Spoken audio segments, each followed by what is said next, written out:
Welcome to the Hemp Del Sol podcast. All health, no high. Here's your host, Marilisa Lawless.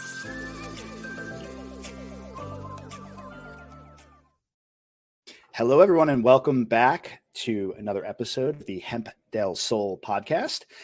I'm your co-host, Jeremy Wolf, and I'm joined by none other than your host, Marilisa Lawless. Marilisa, how have you been? I've been awesome. Life's good, so. Glad to hear. So, yeah, kids are home from school today because of, I think, excessive flooding was rain, the explanation, a lot of rain. So I thought in honor of the kids being home from school, we do a history lesson today. Oh, okay. Since they're not in school Sounds like learning, I'm going to pull them into the room here and we're going to talk a little bit about the history of CBD. So why don't you start off by kind of giving the distinction, like a historical overview of the distinction between hemp and marijuana and the distinction between both and how this delineation, is that the word? Delineation influenced CBD production. Yeah, perfect. So the history lesson is good. Yeah, the kids, Florida's had over 100 inches of rain so far this year, and we're not done the year yet. So first off, marijuana and hemp are both cannabis. They get lumped together as being just one thing, and they're not. So if you had a pie chart, and I know that on audio we can't really see this, but if you had a pie chart and two separate pie charts next to each other, one's marijuana, one's hemp. The marijuana pie chart would be the majority of that pie would be THC with a sliver of CBD. The hemp side would be primarily CBD with a sliver of THC. It's the easiest way to distinguish between it. So yes, they're related, but they are not the same. And that's the basic difference. Hemp historically has been used. George Washington was building things with hemp. It's been in this country for hundreds of years, and it's generally been used for the industrial side. Remember when macrame was real big? Most of the macrame, like making macrame hangings and pot holder thingies and all of that was hemp. They called it jute, but it was hemp based. It was all hemp rope. So it's very strong. It's a good product. We're trying in the town of Davie to get more involved with the hemp industry. The mayor wants to grow hemp, have somebody take on the project of growing hemp again and growing it here in the town of Davie, along with trying to get more people to understand the difference between marijuana and hemp. So let me ask you a question. I'm just curious. Yeah, I've heard that before, that they used to make all sorts of things with hemp, paper. Right. Did the fall off of the use of hemp, was it correlated or did it correspond to the government movement against drugs in the 60s? Or did it fall off prior to that due to something else? How did that work? It's always been used industrial. It's always been used on the industrial side. It hasn't really fallen off. I'm guessing with the advent of concrete, we stopped using hempcrete. We stopped using some of the building materials that hemp was creating due to construction and the changes in environment and changes in things. That's all. I haven't really explored what happened with hemp and why we stopped using it, because it's still being used by native cultures. But it just seems like in our, at least the post-60s society, it's kind of associated in many people's minds with marijuana. It's obviously changing as it gets legalized, but there's this demonization of the plant that was largely induced by the government campaigns to eradicate it from society, right? Absolutely. And the government's been doing research. They've been doing research on marijuana for many, many years. And they're calling it basically just cannabis. So that sort of goes into how the two of them came to be together. So cannabis is still the parent, so to speak, or, the grandparent. So we've got marijuana and hemp on two different sides simply because of their ingredients. Hemp always used industrial, marijuana used recreationally, and now, you know, in many states it's used medically. Some states it's even legal. completely legal. We've got, I think it's 38 states where marijuana is completely legal. I'm not sure about that, or maybe it's just the medical side, but I don't know as much about marijuana as I do about hemp. We're making progress, clearly. So we are. Marilisa, the story of Charlotte's Web, right? Yeah. It's been cited as, I guess, a turning point for CBD awareness. Can you maybe share the origins of Charlotte's Web and how it's contributed to the acceptance of CBD for medical purposes? Right. So CBD really wasn't a thing prior to the Stanley brothers, who created Charlotte's Web and sort of tried to help this little girl who was having these horrible epileptic seizures. And so they decided to try and give this a shot. They actually started crossbreeding or creating hybrids with marijuana and decreasing, mixing it with hemp. And to the best of my understanding, to really pull out the CBD. And they realized that the CBD was helping with seizures. It was helping to either eliminate or decrease significantly the amount of seizures kids were having. So Charlotte Figi, back in 2011, this is when this all started to come about. Her mom was desperate to find help for her. These guys, these five brothers, I think it's five brothers, took it on and started creating in the lab, and they created this CBD product from hemp. And when they were giving it to her, it decreased her seizures significantly, and she was functional. She actually died during COVID. They think that she had COVID.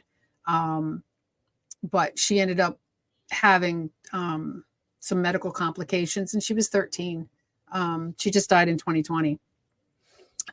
So the Charlotte's Web, this is obviously recent. If she was, this is in 2011, relatively recent. Yeah. CBD's 2011 is only 12 years ago. So I think it's called Epidiolex is an FDA-approved CBD oil, and it's prescription only, and the government created it, and it's really hard to get a prescription for, but it's also not given to children. So the FDA's they've been testing, they've been doing stuff in the background, and they do know that it is effective. The FDA is super rigid about what it will or will not allow. Yeah. But at the end of the day, it was just these brothers who had this farm trying to figure out how to help this girl. And they were successful. She lived, like I said, she lived until she was 13. The seizures started when she got what they believe was COVID. She was really sick. It was all during the beginnings of COVID, so they weren't really sure. But her whole family ended up ill, and she ended up in the hospital and all that. But she was 13, so for those 8 years, she had a better life because of CBD. Let's go back in time further okay. Back in time. What societies did they first start seeing records of marijuana, cannabis, hemp being used going back? And are these plants indigenous to most places, or where do they stem from? You talk a little bit about the origins of this in human history. Well, most of what I know is that it's been in the U.S. and in Europe. The U.S., it was mostly hemp that was being grown. Marijuana was being grown as well. It grew better in the colder climates up in the north, and hemp can grow anywhere. It just created differences in the plant. And what they noticed is what marijuana with the higher CBD content actually was more helpful to people. So it's been all over the place. I don't really know where it completely started, like where the first plant came from, but it's been grown in Europe and in the US for centuries.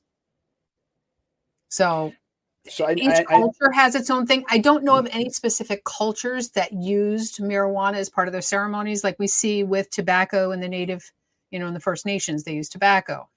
South American, they use the ayahuasca. In New Mexico, they're using peyote. They're using different substances for their shamans and whatnot. But I don't know of any that use marijuana. So when it comes to production of hemp versus cannabis, I know that there's a distinction. Obviously, between the male and the female plants, the female is the plant that yields actual cannabis, right? That buds. And then the male it doesn't flower. Is that accurate? That's true. That's true with cannabis for whether it's hemp or marijuana. Because remember, cannabis is the parent. So it's both sides. I haven't done as much research on the beginnings of the plant growth. I know that hemp is at full, is grown 6 to 8 months, you've got a crop. And the industrial hemp is on the rise again. So there's many different ways in which it's been used.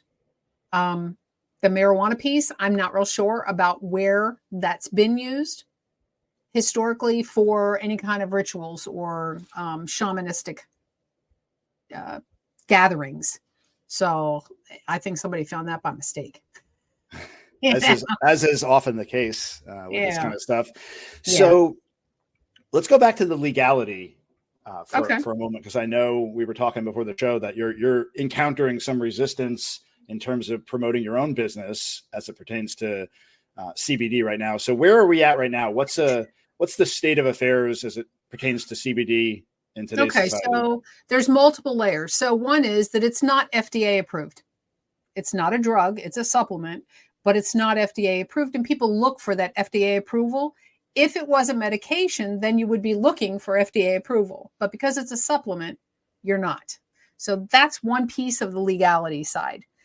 So my merchant services, who I've been with for 5 years that I've had this company, they wanted the certificates of analysis. I've submitted all the certificates because everything I carry is third-party tested. And you really do want to see that in any product that you're selling, that you want to know that it's been third-party tested, that what is in that product is what it says on the label. Yeah. So they're giving me a hard time about particular products that are considered part of a functional line that a doctor created. And so now they're saying that what I'm doing is illegal. And it's like, no, it's not. In the US, hemp is 100% legal across the US. Federally, it is legal everywhere. There is no restrictions except the THC level. The THC level must be less than 0.3% in order for it to be hemp, in order for it to be legal. Marijuana is higher. And you'll see in a lot of the dispensaries on the CBD side, you'll see the marijuana dispensaries adding CBD to their product because they know the CBD is really the most beneficial.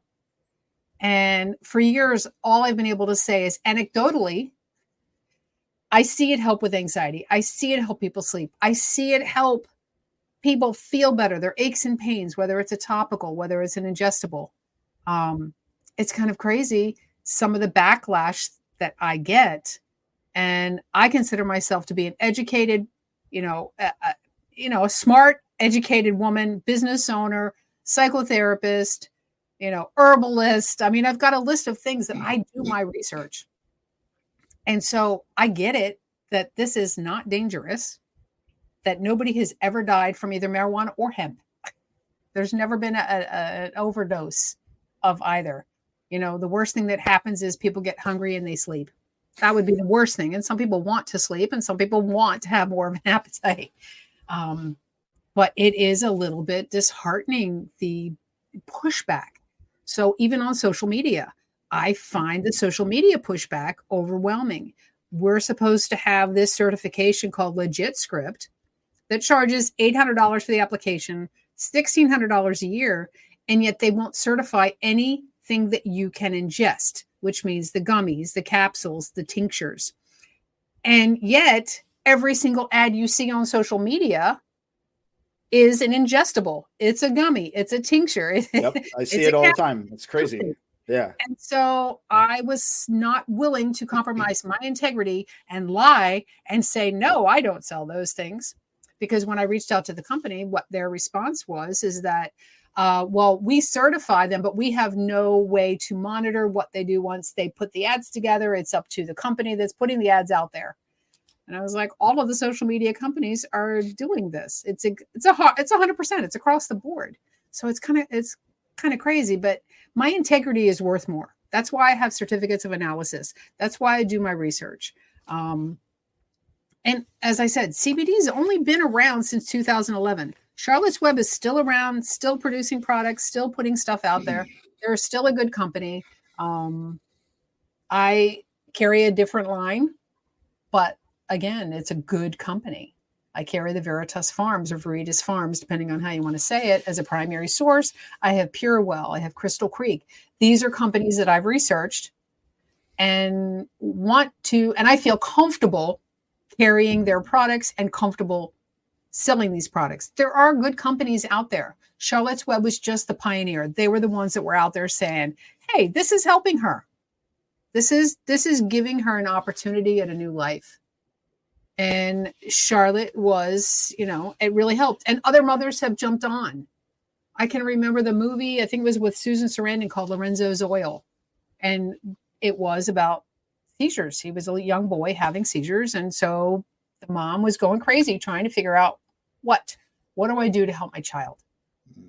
And parents are willing to do anything. I have a special needs child. I've been willing to do anything, any alternative treatment other than strictly medicate.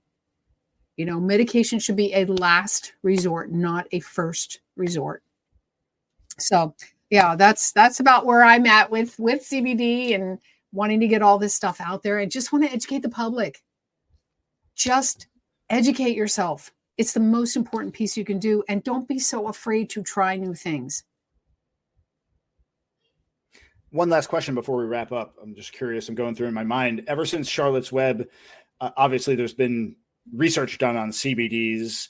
Has there been a push to, I guess, get it away from the world of supplements into more of a medical space for use? Or is that something that hasn't been discussed? That's been going on in the background. That's what the Epidiolex is. Epidiolex is Epidiolex. Epidiolex. It's a hard one to say, but Epidiolex. Yeah, it's a CBD oil, but it's a prescription CBD oil. So the government's been in the background creating this. Initially, and Marinol. Marinol was a pill that was medical marijuana, basically, that they were given for cancer patients, and this is used for seizures. So we know it works. We know that it helps. We don't know all the mechanisms. We know that our brains have an endocannabinoid system and that this stuff helps our neurotransmitters fire better, depending on what it is that you need. And again, like a supplement, it's not going to help everybody, but it is there. And through word of mouth and people talking to each other, that's what's going to get the government to do more, is more push with people saying, hey, this works. When are we going to do more? I welcome regulation. That's what makes companies better and stronger in the most, for the most part. Sometimes it gets lost in lobbying and all that other political stuff. But at the end of the day, it's a good product. It's a good chemical. Awareness is key, and just deprogramming society from that association with cannabis and of course, remember gateway to other drugs and laziness and over. Yeah. I mean, it's becoming more and more mainstream, but I still think there's a large swath of society out there that just see it as another evil drug that leads to bad. Well, remember Reefer Madness? Did you ever see that movie? Yeah. That was the government took control of took control of marijuana and then put that movie out. There's a whole thing around that with marijuana, but the government's been there in the background, and that's what our government does. It's really about word of mouth at this point, and friends telling each other, hey, why don't you just try this? I see how you're suffering. I see you're not sleeping. I see that you're in so much pain. At worst, it doesn't work. There's no real side effects that I've ever heard about, seen. Nothing. Even medications, they talk about liver toxicity as one of the side effects, but I haven't seen any studies that have talked more about that, showing actual evidence that this is the stuff that's happening. There's so many layers to this with big pharma companies and the government. Yeah, it's a very, very complicated issue, but again, awareness is key. Just having conversations like this and making the public aware, and like you said, trying it out. And if it works for you, great. And if not, no harm, no foul. Absolutely. Absolutely. And as I'm in the medical field. I am a marriage and family therapist. That's considered medical because the brain is part of the body. And, like medical doctors, it's an oath you take to do no harm. At the end of the day, I don't want anybody to be harmed by anything that I do or say. And that's, again, why I do my research. All right. Very well. We'll end it there. Marilisa, always Awesome. a pleasure. Yes, indeed. Thanks, everyone. I look forward to next month. Yeah. Looking forward to it. Have a wonderful, is it Friday? No, it's Thursday. Well, have a good weekend. Everyone, thanks for tuning in, and we will catch you next time. Everyone, take care. Thank you for listening to the Hemp Del Sol podcast. Explore our wide range of organic products at hempdelsoul.com. That's HEMPDELSOUL.com, or contact 954-854-1039.